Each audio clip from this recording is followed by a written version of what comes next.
የዮሐንስ ራእይ ምዕራፍ 1 ቶሎ ይሆን ዘንድ የሚገባውን ነገር ለባሪያዎቹ ያሳይ ዘንድ እግዚአብሔር ለኢየሱስ ክርስቶስ የሰጠው በእርሱም የተገለጠው ይህ ነው። ኢየሱስም በመልአኩ ልኮ ለባሪያው ለዮሐንስ አመለከተ። እርሱም ለእግዚአብሔር ቃልና ለኢየሱስ ክርስቶስ ምስክር ላየውም ሁሉ መሰከረ። ዘመኑ ቀርቦአልና የሚያነበው የትንቢቱን ቃል የሚሰሙትና በውስጡ የተጻፈውን የሚጠብቁት ብፁዓን ናቸው።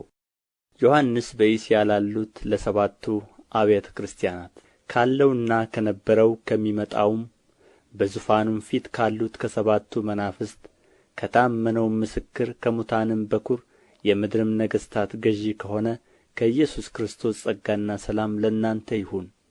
ለወደደን ከኃጢአታችንም በደሙ ላጠበን መንግሥትም ለአምላኩና ለአባቱም ካህናት እንድንሆን ላደረገ ለእርሱ ከዘላለም እስከ ዘላለም ድረስ ክብርና ኃይል ይሁን፣ አሜን።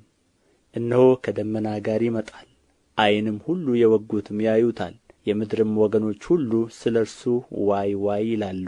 አዎን አሜን። ያለውና የነበረው የሚመጣውም ሁሉንም የሚገዛ ጌታ አምላክ አልፋና ኦሜጋ እኔ ነኝ ይላል። እኔ ወንድማችሁ የሆንሁ ከእናንተም ጋር አብሬ መከራውንና መንግሥቱን የኢየሱስ ክርስቶስንም ትዕግሥት የምካፈል ዮሐንስ ስለ እግዚአብሔር ቃልና ስለ ኢየሱስ ምስክር ፍጥሞ በምትባል ደሴት ነበርሁ። በጌታ ቀን በመንፈስ ነበርሁ። ኋላይም የመለከትን ድምፅ የሚመስል ታላቅ ድምፅ ሰማሁ።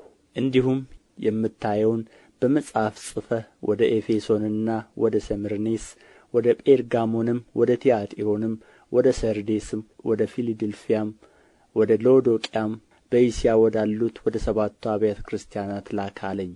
የሚናገረኝንም ድምፅ ለመስማት ዘወር አልሁ። ዘወርም ብዬ 7 የወርቅ መቅረዞች አየሁ። በመቅረዞቹም መካከል የሰው ልጅ የሚመስለውን አየሁ። እርሱም እስከ እግሩ ድረስ ልብስ የለበሰው ደረቱንም በወርቅ መታጠቂያ የታጠቀ ነበር። ራሱና የራሱ ጠጕርም እንደ ነጭ የበግ ጠጕር እንደ በረዶም ነጭ ነበሩ። ዓይኖቹም እንደ እሳት ነበልባል ነበሩ። እግሮቹም በእቶን የነጠረ የጋለ ናስ ይመስሉ ነበር። ድምፁም እንደ ብዙ ውኃዎች ድምፅ ነበረ። በቀኝ እጁም 7 ከዋክብት ነበሩት። ከአፉም በሁለት ወገን የተሳለ ስለታም ሰይፍ ወጣ። ፊቱም በኃይል እንደሚበራ እንደ ፀሐይ ነበረ። ባየሁትም ጊዜ እንደ ሞተ ሰው ሆኜ ከእግሩ በታች ወደቅሁ። ቀኝ እጁንም ጫነብኝ፣ እንዲህም አለኝ፣ አትፍራ፣ ፊተኛውና መጨረሻው ሕያውም እኔ ነኝ። ሞቼም ነበርሁ፣ እነሆም ከዘላለም እስከ ዘላለም ድረስ ሕያው ነኝ። የሞትና የሲኦልም መክፈቻ አለኝ። እንግዲህ ያየኸውን አሁንም ያለውን ከዚህም በኋላ ይሆን ዘንድ ያለውን ጻፍ። በቀኝ እጄ ያየሃቸው የሰባቱ ከዋክብትና የሰባቱ የወርቅ መቅረዞች ምሥጢር ይህ ነው። 7ቱ ከዋክብት የሰባቱ አብያተ ክርስቲያናት መላእክት ናቸው። 7ቱም መቅረዞች 7ቱ አብያተ ክርስቲያናት ናቸው። የዮሐንስ ራእይ ምዕራፍ 2 በኤፌሶን ወዳለው ወደ ቤተ ክርስቲያን መልአክ እንዲህ ብለህ ጻፍ። በቀኝ እጁ 7ቱን ከዋክብት የያዘው በሰባቱም የወርቅ መቅረዞች መካከል የሚሄደው እንዲህ ይላል፣ ሥራህንና ድካምህን ትዕግሥትህንም አውቃለሁ። ክፉዎችንም ልትታገሥ እንዳትችል እንዲሁም ሳይሆኑ ሐዋርያት ነን የሚሉትን መርምረህ ሐሰተኞች ሆነው እንዳገኘሃቸው አውቃለሁ። ታግሠህማል፣ ስለ ስሜም ብለህ ጸንተህ አልደከምህም። ዳሩ ግን የምነቅፍብህ ነገር አለኝ፣ የቀደመውን ፍቅርህን ትተሃልና። እንግዲህ ከወዴት እንደ ወደቅህ አስብ፣ ንስሐም ግባ፣ የቀደመውንም ሥራህን አድርግ፣ አለዚያ እመጣብሃለሁ። ንስሐም ባትገባ መቅረዝህን ከስፍራው እወስዳለሁ። ነገር ግን ይህ አለህ፣ እኔ ደግሞ የምጠላውን የኒቆላውያንን ሥራ ጠልተሃልና። መንፈስ ለአብያተ ክርስቲያናት የሚለውን ጆሮ ያለው ይስማ። ድል ለነሣው በእግዚአብሔር ገነት ካለው ከሕይወት ዛፍ እንዲበላ እሰጠዋለሁ። በሰምርኔስም ወዳለው ወደ ቤተ ክርስቲያን መልአክ እንዲህ ብለህ ጻፍ። ሞቶ የነበረው ሕያውም የሆነው ፊተኛውና መጨረሻው እንዲህ ይላል፣ መከራህንና ድህነትህን አውቃለሁ፣ ነገር ግን ባለጠጋ ነህ። የሰይጣንም ማኅበር ናቸው እንጂ አይሁድ ሳይሆኑ አይሁድ ነን የሚሉት የሚሳደቡትን ስድብ አውቃለሁ። ልትቀበለው ያለህን መከራ አትፍራ። እነሆ እንድትፈተኑ ዲያብሎስ ከእናንተ አንዳንዶቻችሁን በወህኒ ሊያገባችሁ አለው። 10 ቀንም መከራ ትቀበላላችሁ። እስከ ሞት ድረስ የታመንህ ሁን፣ የሕይወትንም አክሊል እሰጥሃለሁ። መንፈስ ለአብያተ ክርስቲያናት የሚለውን ጆሮ ያለው ይስማ። ድል የነሣው በሁለተኛው ሞት አይጐዳም። በጴርጋሞንም ወዳለው ወደ ቤተ ክርስቲያን መልአክ እንዲህ ብለህ ጻፍ። በሁለት ወገን የተሳለ ስለታም ሰይፍ ያለው እንዲህ ይላል። የሰይጣን ዙፋን ባለበት የምትኖርበትን አውቃለሁ። ስሜንም ትጠብቃለህ። ሰይጣንም በሚኖርበት በአንተ ዘንድ የተገደለው የታመነው ምስክሬ አንቲጳስ በነበረበት ዘመን እንኳ ሃይማኖቴን አልካድህም። ዳሩ ግን ለጣዖት የታረደውን እንዲበሉና እንዲሴስኑ በእስራኤል ልጆች ፊት ማሰናከያ ሊያኖርባቸው ባላቅን ያስተማረ የበለዓምን ትምህርት የሚጠብቁ በዚያ ከአንተ ጋር ስላሉ የምነቅፍብህ ጥቂት ነገር አለኝ። እንዲሁ የኒቆላውያንን ትምህርት እንደነዚህ የሚጠብቁ ሰዎች ከአንተ ጋር ደግሞ አሉ። እንግዲህ ንስሐ ግባ፣ አለዚያ ፈጥኜ እመጣብሃለሁ፣ በአፌም ሰይፍ እዋጋቸዋለሁ። መንፈስ ለአብያተ ክርስቲያናት የሚለውን ጆሮ ያለው ይስማ። ድል ለነሣው ከተሰወረ መና እሰጠዋለሁ፣ ነጭ ድንጋይንም እሰጠዋለሁ። በድንጋዩም ላይ ከተቀበለው በቀር አንድ እንኳ የሚያውቀው የሌለ አዲስ ስም ተጽፎአል። በትያጥሮንም ወዳለው ወደ ቤተ ክርስቲያን መልአክ እንዲህ ብለህ ጻፍ። እንደ እሳት ነበልባል የሆኑ ዓይኖች ያሉት በእቶንም የነጠረ የጋለ ናስ የሚመስሉ እግሮች ያሉት የእግዚአብሔር ልጅ እንዲህ ይላል። ሥራህንና ፍቅርህን እምነትህንም አገልግሎትህንም ትዕግሥትህንም ከፊተኛውም ሥራህ ይልቅ የኋለኛው እንዲበዛ አውቃለሁ። ዳሩ ግን ነቢይ ነኝ የምትለውን ባሪያዎቼንም እንዲሴስኑና ለጣዖት የታረደውን እንዲበሉ የምታስተምረውንና የምታስተውን ያችን ሴት ኤልዛቤልን ስለምትተዋት የምነቅፍብህ ነገር አለኝ። ንስሐም እንድትገባ ጊዜ ሰጠኋት፣ ከዝሙቷም ንስሐ እንድትገባ አልወደደችም። እነሆ በአልጋ ላይ እጥላታለሁ፣ ከእርሷም ጋር የሚያመነዝሩትን ከሥራዋ ንስሐ ባይገቡ በታላቅ መከራ እጥላቸዋለሁ፣ ልጆቿንም በሞት እገድላቸዋለሁ። አብያተ ክርስቲያናትም ሁሉ ኵላሊትንና ልብን የምመረምር እኔ እንደ ሆንሁ ያውቃሉ። ለእያንዳንዳችሁም እንደ ሥራችሁ እሰጣችኋለሁ። ዳሩ ግን ይህን ትምህርት ለማትይዙ ሁሉ የሰይጣንንም ጥልቅ ነገር እነርሱ እንደሚሉት ለማታውቁ ለእናንተ በትያጥሮን ለቀራችሁት እላለሁ፣ ሌላ ሸክም አልጭንባችሁም። ነገር ግን እስክመጣ ድረስ ያላችሁን ጠብቁ። ድል ለነሣውና እስከ መጨረሻውም ሥራዬን ለጠበቀው እኔ ደግሞ ከአባቴ እንደ ተቀበልሁ በአሕዛብ ላይ ሥልጣንን እሰጠዋለሁ። በብረትም በትር ይገዛቸዋል፣ እንደ ሸክላ ዕቃም ይቀጠቀጣሉ። የንጋትንም ኮከብ እሰጠዋለሁ። መንፈስ ለአብያተ ክርስቲያናት የሚለውን ጆሮ ያለው ይስማ። የዮሐንስ ራእይ ምዕራፍ 3 በሰርዴስም ወዳለው ወደ ቤተ ክርስቲያን መልአክ እንዲህ ብለህ ጻፍ። ሰባቱ የእግዚአብሔር መናፍስትና ሰባቱ ከዋክብት ያሉት እንዲህ ይላል። ሥራህን አውቃለሁ፣ ሕያው እንደ መሆንህ ስም አለህ፣ ሞተህማል። ሥራህን በአምላኬ ፊት ፍጹም ሆኖ አላገኘሁትምና የነቃህ ሁን፣ ሊሞቱም ያላቸውን የቀሩትን ነገሮች አጽና። እንግዲህ እንዴት እንደ ተቀበልህና እንደ ሰማህ አስብ፣ ጠብቀውም፣ ንስሐም ግባ። እንግዲያስ ባትነቃ እንደ ሌባ እመጣብሃለሁ፣ በማናቸውም ሰዓት እንድመጣብህ ከቶ አታውቅም። ነገር ግን ልብሳቸውን ያላረከሱ በሰርዴስ ጥቂት ሰዎች ከአንተ ጋር አሉ። የተገባቸውም ስለ ሆኑ ነጭ ልብስ ለብሰው ከእኔ ጋር ይሄዳሉ። ድል የነሣው እንዲሁ በነጭ ልብስ ይጐናጸፋል፣ ስሙንም ከሕይወት መጽሐፍ አልደመስስም። በአባቴና በመላእክቱም ፊት ለስሙ መሰክርለታለሁ። መንፈስ ለአብያተ ክርስቲያናት የሚለውን ጆሮ ያለው ይስማ። በፊልድልፍያም ወዳለው ወደ ቤተ ክርስቲያን መልአክ እንዲህ ብለህ ጻፍ። የዳዊት መክፈቻ ያለው የሚከፍት የሚዘጋም የሌለ የሚዘጋ የሚከፍትም የሌለ ቅዱስና እውነተኛ የሆነው እርሱ እንዲህ ይላል።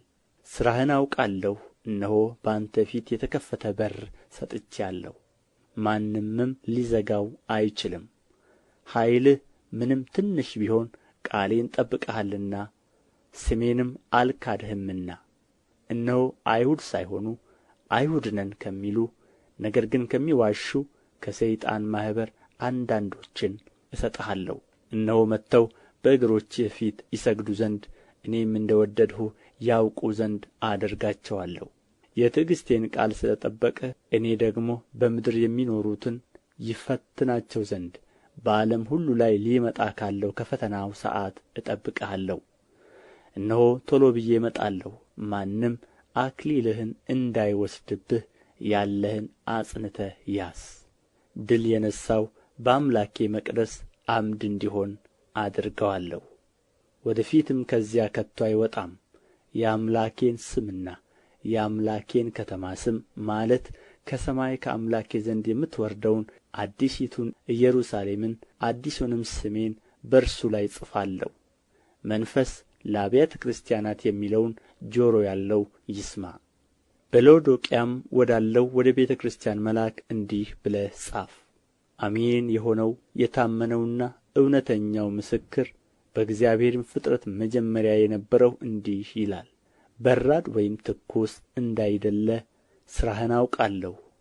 በራድ ወይም ትኩስ ብትሆንስ መልካም በሆነ ነበር። እንዲሁ ለብ ስላልህ በራድም ወይም ትኩስ ስላልሆንህ ከአፌ ልተፋህ ነው። ሀብታም ነኝና ባለጠጋ ሆኛለሁ፣ አንድም እንኳ አያስፈልገኝም የምትል ስለ ሆንህ ጐስቋላና ምስኪን ድሃም ዕውርም የተራቆትህም መሆንህን ስለማታውቅ ባለጠጋ እንድትሆን በእሳት የነጠረውን ወርቅ ተጐናጽፈህም የራቁትነትህ ኀፍረት እንዳይገለጥ ነጭ ልብስን እንድታይም ዓይኖችን የምትኳለውን ኩል ከእኔ ትገዛ ዘንድ እመክርሃለሁ። እኔ የምወዳቸውን ሁሉ እገሥጻቸዋለሁ እቀጣቸውማለሁ። እንግዲህ ቅና ንስሐም ግባ። እነሆ በደጅ ቆሜ አንኳኳለሁ። ማንም ድምፄን ቢሰማ ደጁንም ቢከፍትልኝ ወደ እርሱ እገባለሁ፣ ከእርሱም ጋር እራት እበላለሁ፣ እርሱም ከእኔ ጋር ይበላል። እኔ ደግሞ ድል እንደ ነሣሁ ከአባቴም ጋር በዙፋኑ ላይ እንደ ተቀመጥሁ ድል ለነሣው ከእኔ ጋር በዙፋኔ ላይ ይቀመጥ ዘንድ እሰጠዋለሁ።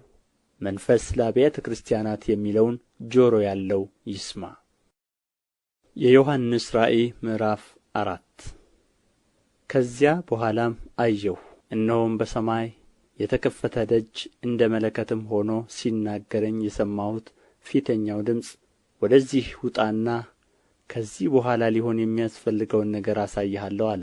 ወዲያው በመንፈስ ነበርሁ፣ እነሆም ዙፋን በሰማይ ቆሞአል፣ በዙፋኑም ላይ ተቀማጭ ነበረ። ተቀምጦም የነበረው በመልኩ የኢያስጲድንና የሰርዲኖን ዕንቍ ይመስል ነበር። በመልኩም መረግድን የመሰለ ቀስተ ደመና በዙፋኑ ዙሪያ ነበረ። በዙፋኑ ዙሪያም 24 ዙፋኖች ነበሩ።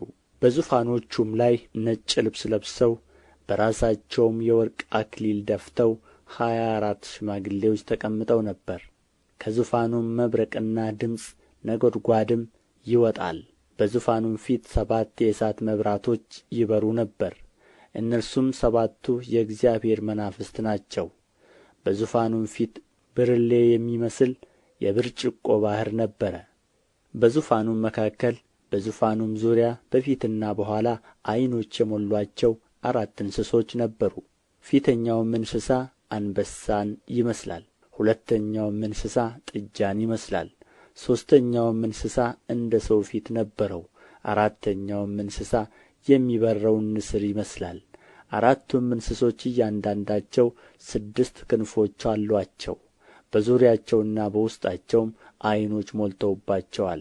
ቅዱስ ቅዱስ ቅዱስ የነበረውና ያለው የሚመጣውም ሁሉን የሚገዛ ጌታ አምላክ እያሉ ቀንና ሌሊት አያርፉም። እንስሶቹም በዙፋን ላይ ለተቀመጠው ከዘላለምም እስከ ዘላለም በሕይወት ለሚኖረው ለእርሱ ክብርና ውዳሴ ምስጋናም በሰጡት ጊዜ 24ቱ ሽማግሌዎች በዙፋን ላይ በተቀመጠው ፊት ወድቀው ከዘላለም እስከ ዘላለም በሕይወት ለሚኖረው እየሰገዱ ጌታችንና አምላካችን ሆይ አንተ ሁሉን ፈጥረሃልና ስለ ፈቃድህም ሆነዋልና ተፈጥረውማልና ክብር፣ ውዳሴ፣ ኃይልም ልትቀበል ይገባሃል እያሉ በዙፋኑ ፊት አክሊላቸውን ያኖራሉ። የዮሐንስ ራእይ ምዕራፍ 5 በዙፋኑም ላይ በተቀመጠው በቀኝ እጁ ላይ በውስጥና በኋላ የተጻፈበት በሰባትም ማኅተም የተዘጋ መጽሐፍን አየሁ።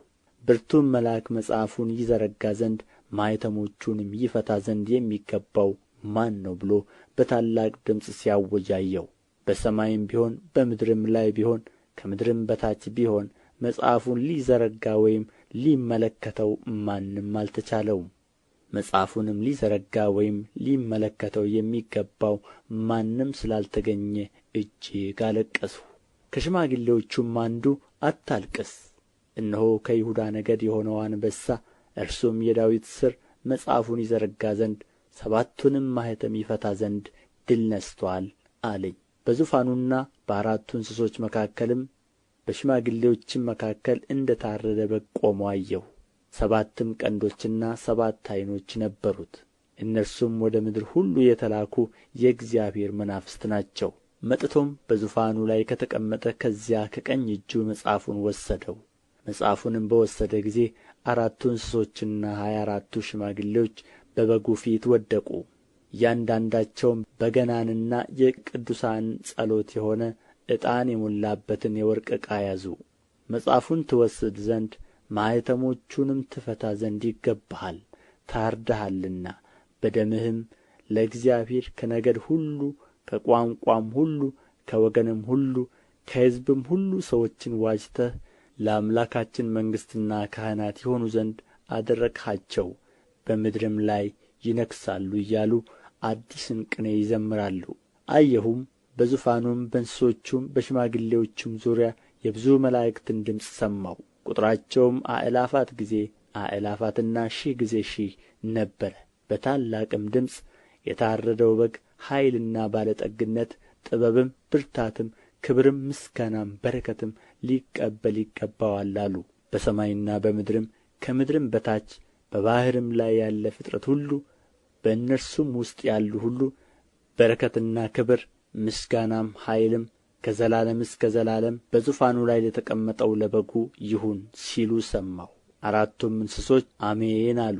ሽማግሌዎቹም ወድቀው ሰገዱ።